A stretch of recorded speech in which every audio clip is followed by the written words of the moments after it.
All right, fat loss 201.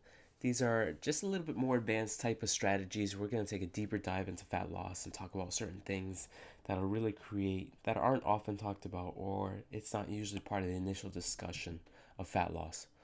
So, this is just going to include a lot of stuff on willpower, a little bit on pattern interruption, a lot of stuff on sleep. I talk a little bit about breakfast, and then we're just going to end it off with perspective. Now, to understand willpower, just want to go a little bit deeper and just explain that there's this part in your brain called the anterior cingulate cortex, the ACC. And I'm not a neuroscientist, yet the best way I can describe it is that it's kind of like an energetic bank account. So when you start your day, it's flushed with energy, although every time you exert effort, you withdraw a bit of the fuel, slowly emptying your ACC. For example, choosing what to wear each and every morning takes out a little bit. Same with deciding what to make for breakfast.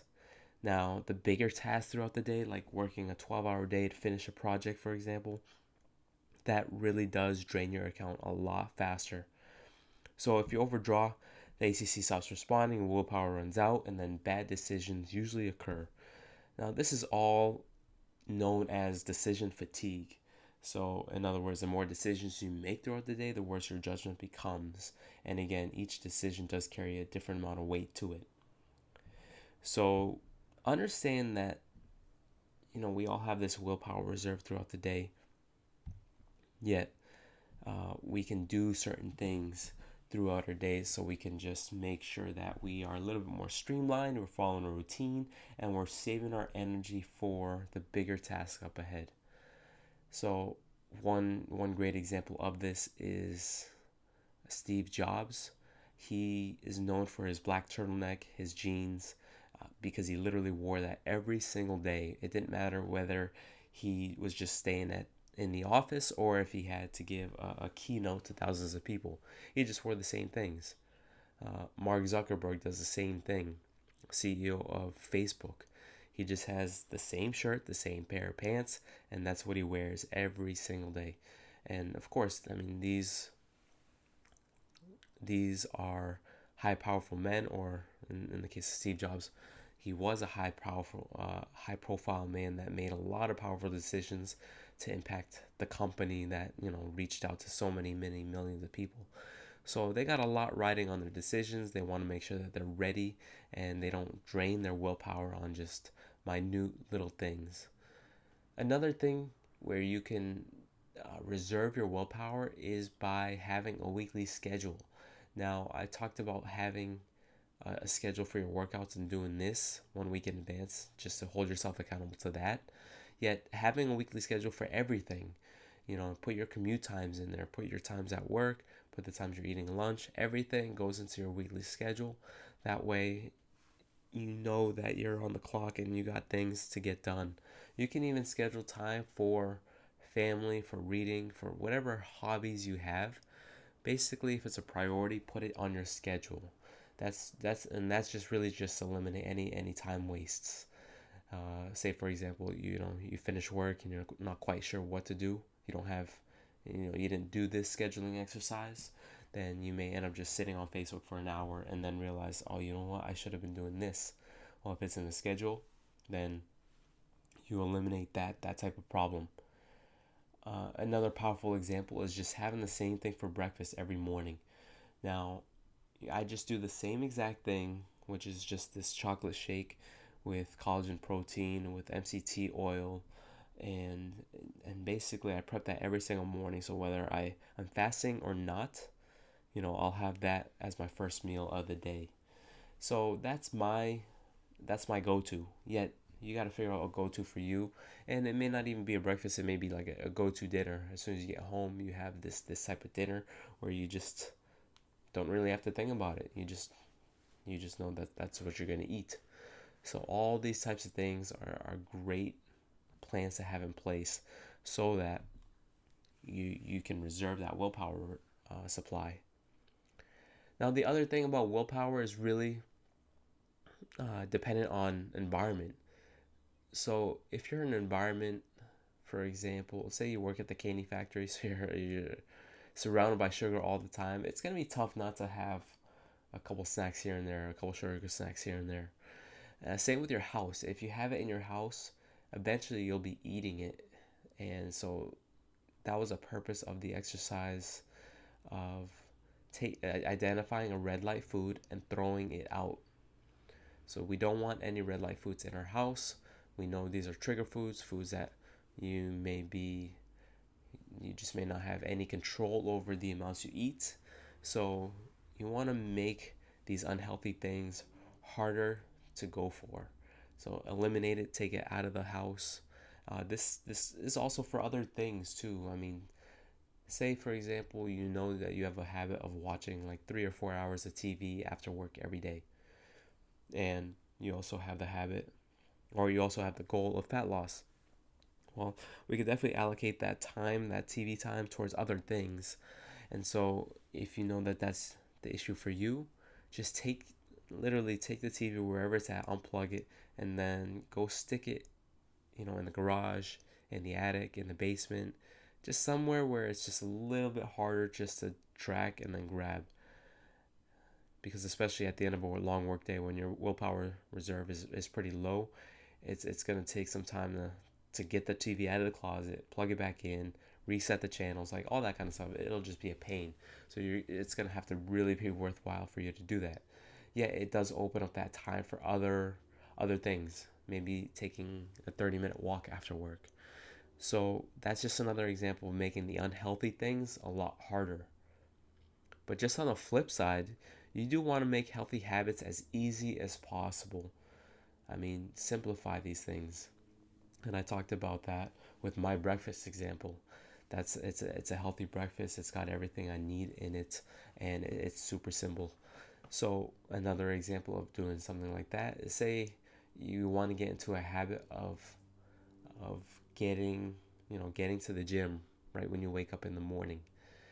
So instead of having all these barriers, such as waking up, going to the bathroom, putting on your clothes, brushing your teeth, doing all this kind of stuff, packing your gym bag, going into the kitchen, getting the water bottle, and then eventually get into the car, get into the gym, all that kind of stuff. What you can do just to streamline that process: sleep in your workout clothes, have an alarm clock set away from your bed, preferably having, you don't want your phone next to your bed anyway, just for reasons that I'll discuss later regarding sleep. So you have your alarm clock set away from the bed, so as soon as you wake up, you're already in your clothes. You have to get up anyway, and you're forced to get up to turn off the alarm. Once you're at your phone, you see your shoes right underneath, so you just put them on.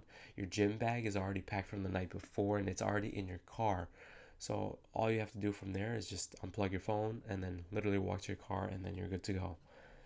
So that's just an example of making the healthy habit as easy as possible. So that's basically it on willpower. There's a lot of different strategies. I just highlighted just a couple. Yeah, you have to make certain things work for you in your environment, and also think about how can you automate certain decisions throughout your day. Next, I want to just talk on pattern interruption. Now, what this is, that whatever we believe, whatever thoughts, whatever we say about losing weight, healthy eating, working out, etc., that limits us, we need to be aware and then just get rid of it. Some common examples is, I love food too much. I hear this all the time as an example, as it's like an excuse, like, you know what, I can't really lose weight. I just love food too much. I'll be happy when I lose 10 pounds.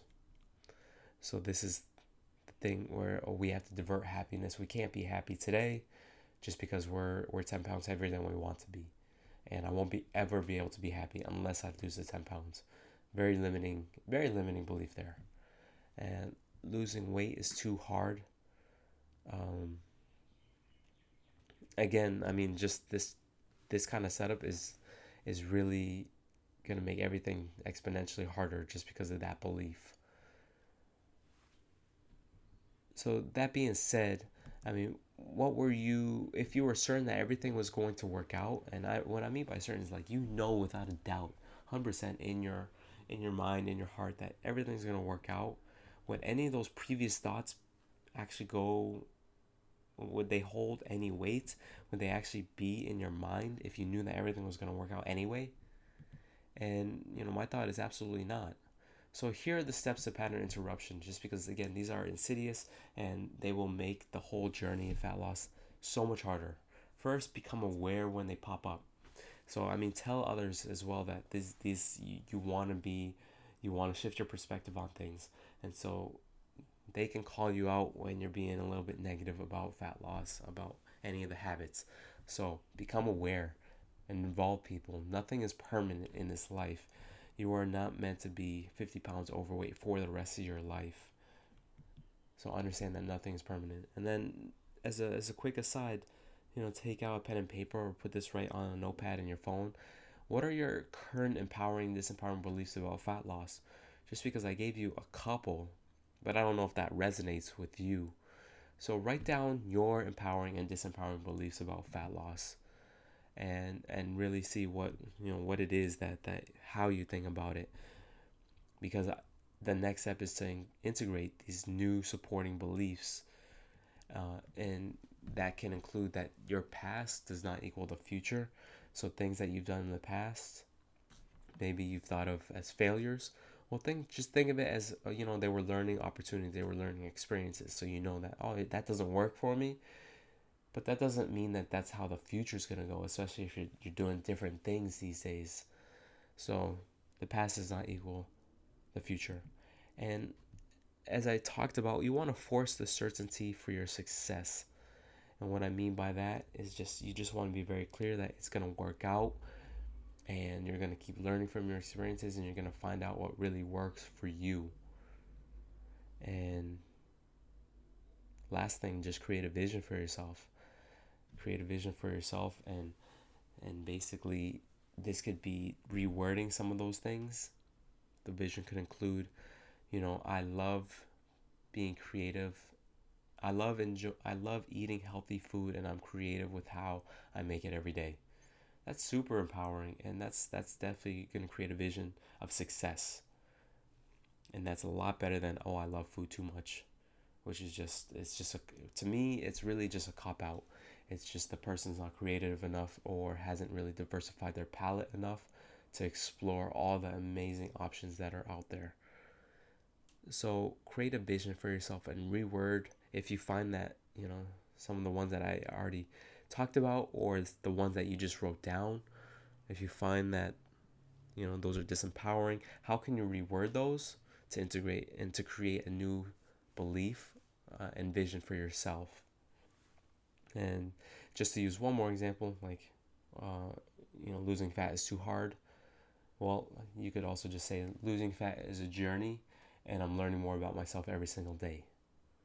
Because that's the truth. And that is just going to be a lot more inspiring than the latter. So we're going to shift on to sleep. Sleep is huge. The benefits are numerous, of course, for memory, physical performance, HGH, which is a hormone that really does help with fat loss. And there's just so much more that sleep does for us. So the truth is, we all need good quality sleep. This is not something that's up for debate. It's just the amount of good quality sleep that is a little bit more dependent on each person. But the truth is, we all need good quality sleep.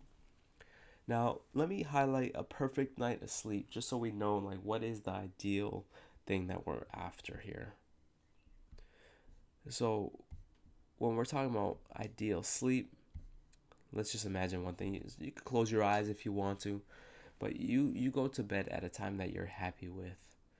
And you're not stressed out when you're going to bed because you didn't just watch Stranger Things, on your iPad. You were actually just reading a good fiction book in bed that was just putting you closer to sleep, rather than, jolting your anxiety or mindlessly surfing Facebook and just getting triggered by your exes. So you sleep and so this sets up the stage for sleep. You don't have the blue light emitting from the phones. All the electronics are turned off in your room. It's nice and dark. It's nice and cool at low 70s, high 60s. There's no lights at all. And again, your phone is plugged at the far end of the room. So you get good, clean sleep.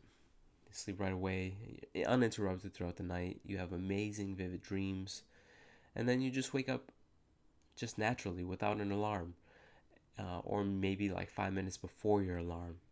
And when you wake up, you just feel refreshed. You can immediately get out of bed. You don't feel like, oh, I have to stay here another hour. You walk over to your phone, and if you woke up to the alarm, you shut the alarm off. If you woke up before the alarm, you just shut it off anyway so it doesn't go off, and you're just feeling good. You're ready to crush the morning, get your morning routine done, and then get ready to dominate the day. Now, does that sound like you're close to it, or does that sound like it's something you're currently doing? And if not, there's certain things that we could be doing. But first, when I talk about quality sleep, I just have to mention REM sleep and non-REM sleep. And this is something you may have heard of before. There's multiple stages, but ultimately, what we know of as quality sleep and what we're after is REM sleep, REM, rapid eye movement. And this is when your brain has increased activity, but it leads to a lot of lucid dreaming. And as this is going on in your brain, the body is pretty paralyzed, pretty knocked out, pretty much. But REM sleep is most important for restoring brain functions. This is when your brain is clearing out a lot of toxins, and it's very active throughout this stage. It's clearing out a lot of toxins, and it's just getting itself essentially ready for the next day. I mean, again, I'm not a neurosurgeon, so I don't know all the functions that it goes through, but it is super important. Now, it is a little bit of a it is interesting because sometimes, say we don't get as much sleep as we think, but we feel energized. Typically, it's because we woke up right after REM sleep. REM sleep, that cycle, that stage had ended, and it's the perfect time to wake up, usually right after. Yet, typically, if you find yourself waking up right in the middle of this REM sleep stage, that's when you'll be especially groggy. So, the perfect night of sleep does incorporate, you know, having the optimal time to wake up naturally, and this is right after REM sleep.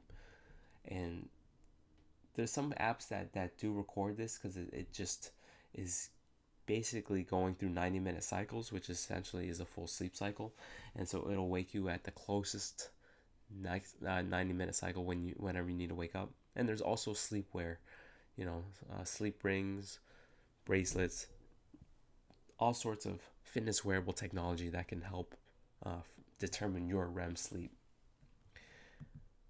But let's just really talk about some of the strategies here. Now, to get into the strategy, I just want to highlight circadian rhythm, because as your circadian rhythm goes, so goes the rest of your life. And I want to look at it from an evolutionary perspective. So think back thousands of years ago. The sun rose, our bodies were signaled that the day has begun, let's get working. So automatically, just because we had no other technology, nothing like our modern advances, our modern technologies existed back then. So the sun rose, our bodies instantly responded just by shifting our hormones that made us sleepy, and produced more hormones that allowed us to get things done in the morning, such as cortisol, HGH, and so on. So as the sun, and just to flip it back, at night as the sun went down, our body starts to produce melatonin to give us that sleepy feeling, to encourage us to rest and recover. And we didn't have any other options really, and we didn't have any other lights except a dim candle or a campfire, which produce a nice hue of an orange or a red light. And when that went out, we'd have the moonlight, really nothing else. So while sleeping, our bodies just knew to cut back automatically on things like urine production. It would decrease our body temperature, decrease our heart rate, obviously muscle activity decreased, and of course our brain, as I mentioned, was highly active during our sleeping periods. But unfortunately, these days our bodies aren't tied to the rise and fall of the sun anymore. uh, again, with technology, we have electricity, alarm clocks, computer screens, smartphone screens. We have Walmart, which if you ever go in at 10 or 11 o'clock, it's just at night. It's shocking how bright it is in there. Uh, the thing is that our bodies these days have no clue what time it is. We're not really tied in with the sun anymore. So this is what we need to do to get back to our roots, and it is to limit the blue light exposure before bed. Now, blue light exposure is basically all things technology based. It emits this blue light that is very similar to the very similar to the sun in terms of how our body responds to it. So, if you want to get to bed sooner or fall asleep faster, again, get the electronics out of the room, and preferably if you need your phone for an alarm, plug it on the opposite side. And then the other thing is that, because the sun is setting right now around 7 o'clock, yet, you may not be going to bed until about 11. So, just to kind of get a little bit more in tune with the sun, turn on night mode with your devices. So, if you have an iPhone, you simply go to the settings, then you click display, then you click night shift, and then you can set it so that, again, the colors that it's emitting are more warm based, which is more red, more orange. Again, it's kind of similar to a campfire. So this is ideal at night. And so you could do that for your phones. You could also do that for your computer by going to justgetflux.com. Just get flux, flux is spelled flux.com. Justgetflux.com. And basically this is a free program that you can put onto your laptop, and again, it's matched with the rise and fall of the sun every day. And so it does it automatically, so that, as it gets later and later after sunrise or after sunset, then it'll start going through like a reddish color and so on. So this is just so it kind of limits uh, that blue light exposure, especially if you have to do some work at night after the sun has set. So it's a fantastic program. It's something that I use every single day just because, again, it's just set automatically. And honestly, you'll get used to it within a week. You'll get used to the color shifting and everything within a week. And it's also a good reminder to, at least for me, I mean, this is just a side benefit. If I'm working in the color, and it gets dimmer and dimmer throughout the night, it's just a good reminder, like, you know what, I just got to get to bed. So, justgetflux.com. And then, last thing before bed, like if you just want to uh, stay active, but again, you want to get off the electronics, just read. Just get back to old simple reading. Grab a book, or you could even just use a Kindle with the light turned down. Not like the Kindle tablet Fires or the Kindle Fire tablets, but just an actual Kindle. And just read one of those, and that'll kind of get your body ready and prepped for sleep up ahead. And as I mentioned, you do want to make sure that your room is as dark as possible. So if you live in an area with a lot of ambient light, street lights, and so on, blackout curtains are a necessity. So you can find this at any type of store like Walmart, Target, and then just set them up. And then another great thing is, again, if you have a lot of ambient noise outside, just from neighbors or apartments or whatever, then you want to get some white noise. Now, there are machines specifically for this, white noise machines, or you could just use a fan, one of the big box fans. They can get kind of loud, and if it's a little too cold, then you can just turn it away from you, but you at least have that sound.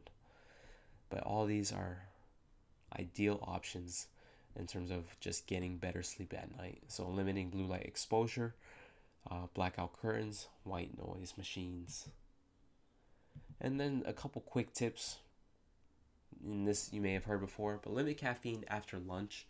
You definitely don't want to be having a lot of caffeine after lunch, just because it does take hours for the body to clear the caffeine. I mentioned this, turn off electronics by a certain time. But the real important thing is start to shift 15 minutes each week. So you want to get to bed early because you need just more sleep. So what you can do is just, instead of going to bed at 11 o'clock every night, you just go to bed at 10:45 every night, and make sure that, again, lights off, everything by 10:45. So you're just shifting 15 minutes. You're still waking up at the same time, but you're just gradually easing your way into a better routine, and it's just 15 minutes at a time. And then the next week could be 10:30, then the next week could be 10:15, until you just find something that really works for you. And then last thing, naps. Just get in those naps if you can, or meditation. A good 20-minute nap can really help if you have the time and space to allow for that. If not, then a meditation, a 5 to 10 minute meditation, can really help. Just kind of ease and calm down the mind and allow for better focus in a way that naps do as well. All right, so let's talk about breakfast. Now, this has come up quite a bit, especially with the intermittent fasting protocol, and I just really want to highlight two things. First, nothing will happen to you if you skip breakfast. And number two, you are also not required to skip breakfast. With the intermittent fasting protocol, you could incorporate breakfast into it or not, depending on when you decide to eat and when you decide to stop eating. Now, the other thing behind this is this does not include breakfast food, so you could certainly have breakfast foods for lunch or dinner as well. But what I'm talking about here with the breakfast myth is the fact that after you wake up, you have something to eat.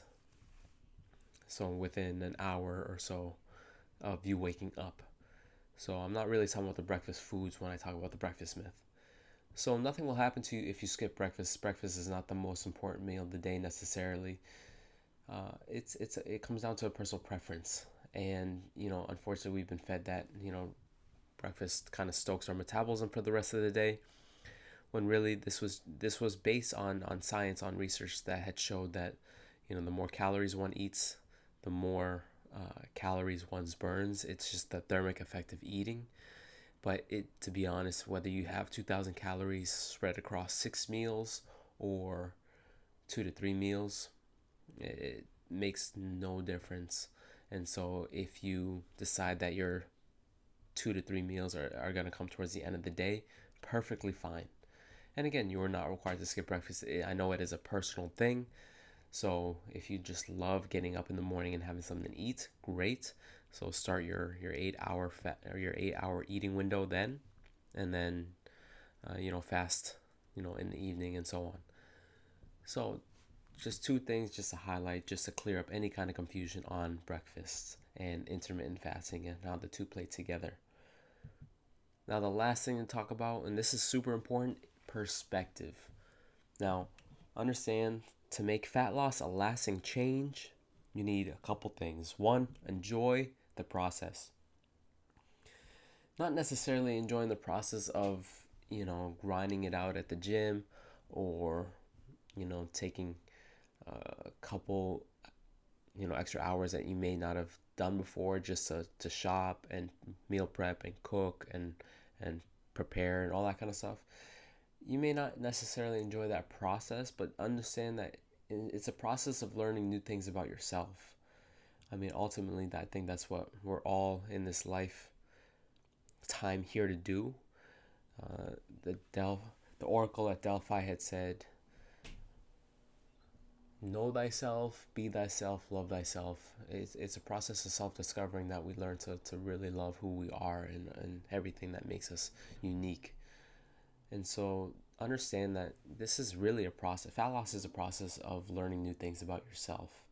And, you're going to find that you can really expand and open up your mind to things that you had no idea that you were capable of with training, with eating certain things. I mean, this could be a fantastic process if you really open up your mind to it. So the perspective is huge, especially with how you engaged in all these tasks, these activities. And, enjoy the process of learning new strategies. As I talked about earlier, when you create new strategies centered around, maybe it's just, having your work clothes set out, because you just have the same type of work clothes every single day. Like maybe that's a new strategy that you enjoy just because it just eliminates this decision that you usually take 15 to 20 minutes every single morning and that you would stress over. So enjoy this process, and it doesn't have to always be regarding fat loss specifically, but just again, new strategies to kind of enhance your life. So this process of fat loss is going to teach and show you a lot of different things so that you discover a lot of different things about yourself. Yet, I want to end off with this. Uh, if you've ever seen a circus elephant tied up with a chain, a small chain, something it could easily break, yet it doesn't, understand that its perspective is very different. It was conditioned as a baby elephant, when that chain was a lot stronger, where it couldn't break out of it, that it would never be able to break out of it. And so, if you see a grown circus elephant where it has a small little chain that it could easily break, it could run free, yet it's been conditioned not to. I mean, it's kind of sad, but it's the same with fat loss. You may have had experiences in the past where you've conditioned yourself like, oh, I'm always just going to be fat. And, as I talked about earlier, your future does not equal your past. We can break these chains on your perspective just by simply just switching it and understand that you are very capable of this, and you're in this process to learn more about yourself in regards to fat loss. So just leaving you off with that little perspective shift. It is huge. It's important. So hope you enjoy the module and get to it.